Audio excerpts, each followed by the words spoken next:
السلام علیکم، welcome to قلم دان ناول۔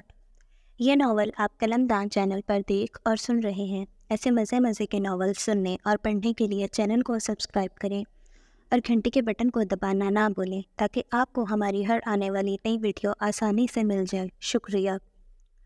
ناول حصار دل، رائٹر دنیا جمیل، قسط نمبر 7۔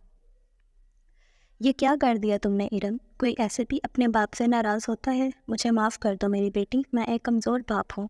میں تمہارے بھائیوں سے مجبور ہو گیا تھا، پھر تم بھی تو اس طرح غائب ہوئی، نہ گھر کا پتہ نہ کوئی شریعت کی اطلاع۔ لڑائی تو تمہارے بھائیوں سے ہوئی تھی، مجھے کس بات کی سزا تھی بیٹی؟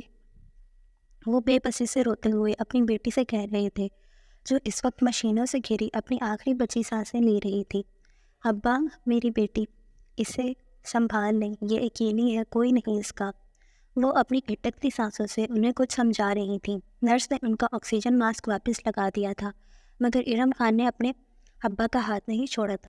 وہ مجبور باپ اپنا ہاتھ دیکھ رہے تھے جو ان کی بیٹی نے بہت آس سے تھام رکھا تھا۔ وہ ان کی آنکھوں کی امید نہیں توڑنا چاہتے تھے۔ ان کی بہت خوددار بیٹی نے آج کچھ مانگا تھا اور وہ ایسے مجبور تھے کہ بس اسے دیکھے جا رہے تھے، کوئی تسلی کا لفظ ان کے نہیں تھا۔ وکیل تیزی سے وارڈ میں آیا تھا، روتے ہوئے خلیل الرحمان کو گلے لگایا اور وہاں سے ہٹانے کی کوشش کی، مگر ان کی بیٹی نے ہاتھ نہیں چھوڑا۔ خلیل الرحمان روتے ہوئے اپنے پوتے کو اپنی کوتاہیاں بتا رہے تھے، چیخ رہے تھے، اپنے آپ کو کوس رہے تھے۔ مقیت انہیں کمرے سے باہر لے گیا تھا۔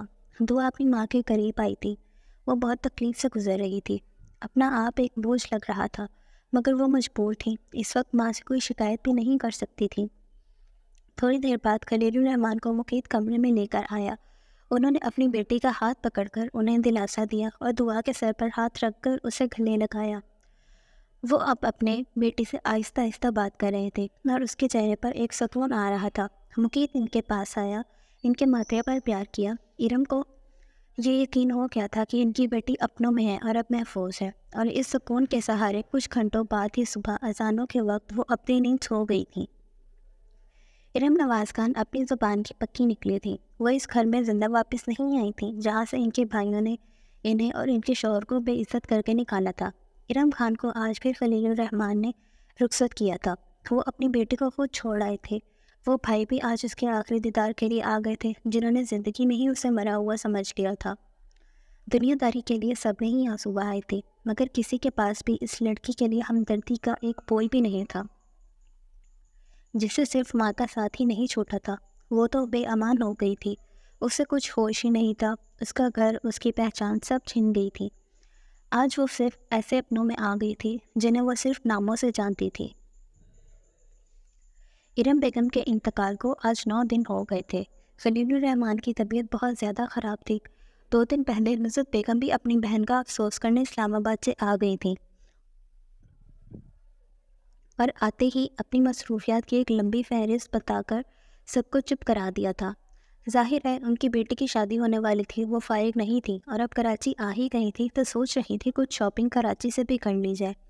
ظاہر ہے سوما کا سسرال تو کراچی میں ہی تھا، تو ایسا سامان جو یہاں ہی خرید کے سوما کے گھر بھیج دیا جائے، وہ لسٹ بھی ساتھ ہی لائی تھی، اور خلیل صاحب سے کہہ کر گھر کے 2 کمرے سوما کے سامان کے لیے خالی کرا لیے تھے۔ کل ان کی واپس اسلام آباد کی فلائٹ تھی، اس لیے آج سارے بہن بھائی اپنی پوری فیملیز کے ساتھ دارالخلیل میں موجود تھے۔ ایک رونق لگی ہوئی تھی۔ خلیل الرحمان کے دونوں بیٹے بھی آج تو ایک ہی جگہ بیٹھے ہوئے تھے۔ ارم کی جدائی ان کے بچوں کو ایک دوسرے کے قریب لے آئی تھی۔ کاش ارم بھی آج ان لوگوں کے ساتھ ہوتی تو آج میرا پورا خاندان ایک چھت کے نیچے ہوتا۔ اچانک وہ چونکے، دعا ان لوگوں میں نہیں تھی۔ ابھی وہ کسی سے اس کے بارے میں پوچھنے کا سوچ رہے تھے، مگر سب کی باتوں کے شور میں ان کی آواز کمزور سی دب گئی تھی۔ سلام رحیم، بہت تیز آواز آئی تھی۔ حال میں ایک دم خاموشی چھائی۔ سلام رحیم آواز کے ساتھ اب بندہ بھی سامنے ہی کھڑا تھا۔ نصرت نے بڑے افسوس سے سامنے کھڑے خوبصورت سے لڑکی کو دیکھا۔ وہ white T shirt per black and white check کی اوپن شرٹ پہنے کہیں جانے کے لیے تیار تھا۔ سلیقے سے بنا اس کا ہیئر سٹائل، بڑی بڑی آنکھیں، گورا رنگ اور سوپر سلکی سی ڈریڈ۔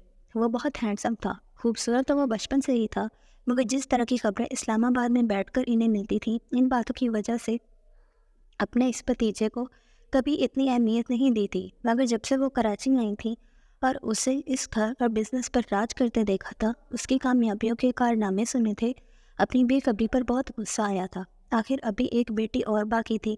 ان کی نظریں نریما پر گئی اور بھی مقید کو ہی دیکھ رہی تھی، جو اب رحیم سے ابا کے کمرے میں لگا کہہ رہا تھا، یار تھوڑی دیر بعد چلا جاتا ہوں، ابھی سب بیٹھے ہوئے ہیں، کل نصرت واپس اسلام آباد چلی جائے گی۔ خلیل صاحب نے ہلکا سا احتجاج کیا، اور اگر کل آپ کی طبیعت خراب ہو گئی تو ان میں سے کون آئے گا آپ کے سرہانے بیٹھنے؟ بس بہت بے احتیاطی ہو گئی ہے، 12 بج گئے ہیں، رحیم انہیں لے کر جائیں اور گرم دودھ ضرور دیں، اور اگر یہ نہیں پیے تو مجھے فون کر دینا۔ سب کو اگنور کرتے ہوئے صرف ان سے بات کی۔ ہاں ابا، ہم تو ساری رات ہی باتیں کرتے رہیں گے، مقید ٹھیک کہہ رہا ہے، آپ اب آرام کریں۔ نصرت بیگم نے بہت میٹھی نظروں سے مقید کو دیکھا۔ جا رہا ہوں یار، میں نے سونے کا ٹائم ہو گیا ہے، اور تیرا باہر جانے کا ہے نا؟ گھور کر دیکھا، رحیم اب انہیں سہارا دے کر کمرے میں لے جا رہا تھا۔ ہاں تو اچھے بوڑھوں کی جلدی سونا چاہیے، انہیں جتایا۔ ایک ہلکا سا قہقہا گونجا۔ مقید بیٹا، تم اتنی رات کو کہاں جا رہے ہو؟ ہمارے ساتھ بیٹھو، دیکھو سب ساتھ ہیں، کتنا مزہ آ رہا ہے۔ نصرت بیگم نے نریما کے دل کی ترجمانی کی۔ سوری پھپھو، مجھے عادت نہیں ہے سب کے ساتھ بیٹھنے کی، میرے فرینڈس میرا انتظار کر رہے ہیں، میں پہلے ہی لیٹ ہوں۔ گھڑی دیکھی۔ ڈیڈ، آپ اور آپ کی وائف صبح آفس ذرا جلدی آ جائیے گا، 10 بجے بورڈ کی میٹنگ ہے، میں ویٹ نہیں کروں گا۔ ایک ساتھ تینوں کو فارغ کرتا ہوا کسی بھی طرف دیکھے بغیر باہر نکلا تھا، پھر اچانک واپس آیا اور سب کی طرف دیکھا جو اس سے ہی دیکھ رہے تھے۔ ہانی دعا کہاں ہے؟ ہانی سے سوال کیا، سبھی چونکے تھے۔ اپنے روم میں ہوگی، وہ لڑکی تو کمرے ہی سے نہیں نکلتی۔ بیگم شکیل تو مقید کے ہانیہ کو مخاطب کرنے سے ہی نہال ہو گئی تھی، پھر بھی دعا کی برائی کرنا لازمی سمجھا۔ کھانا کھایا ہے اس نے؟ سوال اب بھی ہانیہ سے ہی تھا۔ محب اپنی جگہ پہلو بدل کر رہ گیا تھا۔ سلام گیا تھا بلانے پر وہ آئی ہی نہیں تھی کھانا کھانے۔ ہانیہ نے کہا، پلیز تم ایسا کرو، کھانا گرم کر کے لاؤ، پتہ نہیں صبح سے اس نے کچھ کھایا ہے یا نہیں، میں دیکھتا ہوں۔ ارے بیٹا، ہانی کھلا دے گی، تم جاؤ، تمہیں دیر ہو رہی ہے۔ بیگم شکیل جلدی سے بولے۔ نصرت نے بھی گردن سے تائید کی۔ ہانیہ جو پہلے ہی مقید کی اس بے تکلفی سے مخاطب کرنے پر جلی بیٹھی تھی، اپنی ماں کی خوش اخلاقی بھی ہضم نہیں ہو رہی تھی، گھورتی ہوئی کچن کی طرف گئی۔ ہلکی سی مسکراہٹ سے ہانیہ کے کان میں کچھ کہتا مقید سب کو ہی چونکا گیا تھا، پھر وہ دعا کے کمرے کی طرف بڑھ گیا۔ مجیب الرحمان اور غزل مجیب نے ایک دوسرے کو دیکھا۔ ہانیہ اور مقید کے بارے میں ان کا خیال اور پکا ہو گیا تھا۔ نوٹ: یہ ناول آپ قلم دان چینل پر دیکھ اور سن رہے ہیں۔ ایسے مزے مزے کے ناول سننے اور پڑھنے کے لیے چینل کو سبسکرائب کریں اور گھنٹی کے بٹن کو دبانا نہ بھولیں تاکہ آپ کو ہماری ہر آنے والی نئی ویڈیو آسانی سے مل جائے۔ شکریہ۔ دعا کمرے میں بیٹھی رو رہی تھی جب باہر سے دروازہ ناک ہوا۔ وہ سمجھی سلام ہے، کیونکہ اتنے دنوں میں ایک سلام ہی اس کے کمرے میں آتا تھا۔ آ جائیں، اس نے سر اونچا کیا مگر سامنے کھڑے لڑکے کو دیکھ کر کھڑی ہو گئی۔ جی کون ہے، یہاں کیوں آئے ہیں؟ مقید نے حیرت سے سامنے کھڑی لڑکی کو دیکھا۔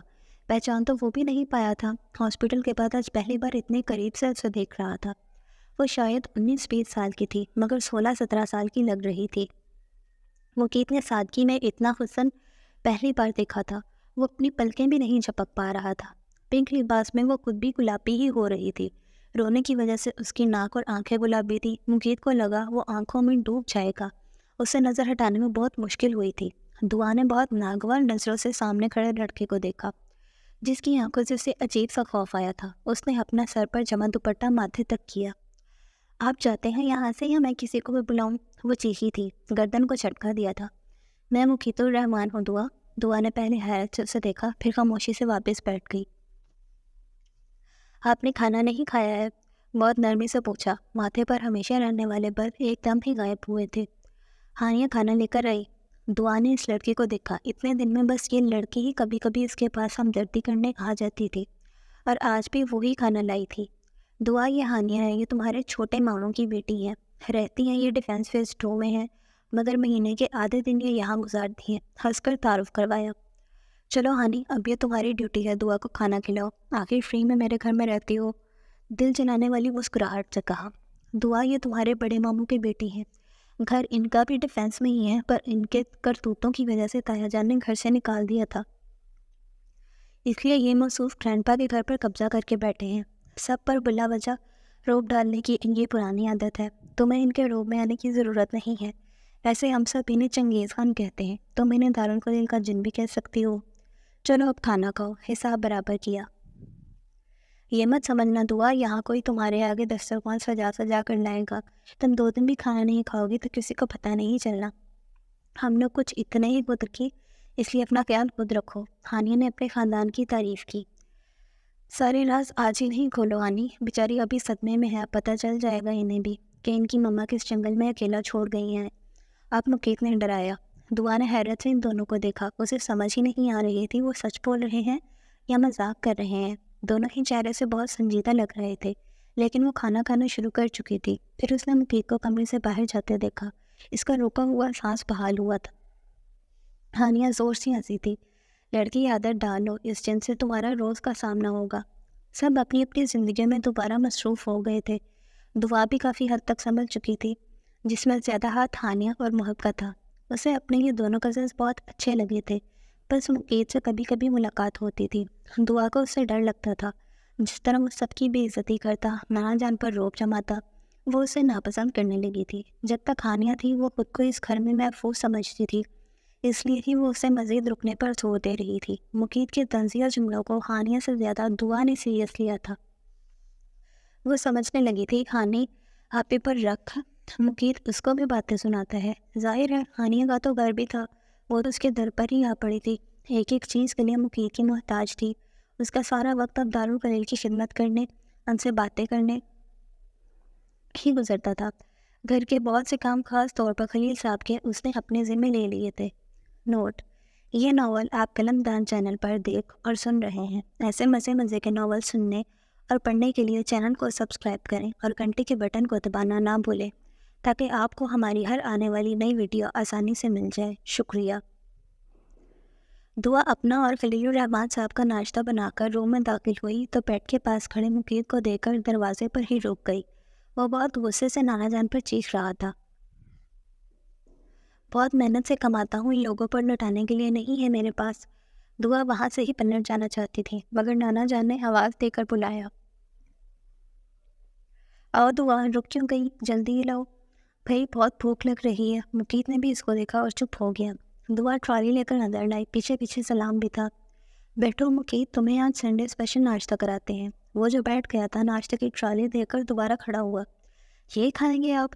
حد ہے سلام، ہمت کیسے ہوئی تمہاری یہ ناشتہ؟ اوف، حلوہ پوری زہر ہے آپ کے لیے۔ سلام، وہ سلام کی طرف مڑا تھا۔ سر میں نہیں لایا ہوں، یہ دعا بی بی نے اپنے ہاتھ سے بنایا ہے، وہ بھی کم زیتون کے تیل میں، کم مسالے ڈالے ہیں۔ سلام نے اپنی جان چھڑائی۔ کتنا کم ہوگا آئل؟ یہ پھر بھی پاکے یہ نقصان دہ ہے۔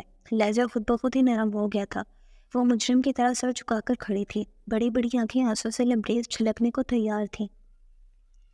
یار میرا بہت دل چاہ رہا تھا، صرف ایک پوری کھانے دے، 1 سال ہو گیا ہے چکھی بھی نہیں ہے۔ اور سپر بھی دعا نے یہ وعدہ لیا ہے مجھ سے کہ میں لنچ میں دلیا اور ڈنر میں پرہیزی کھانا کھاؤں گا۔ آجا یار، بہت لالچائی نظروں سے ناشتے کی ٹرالی دیکھی۔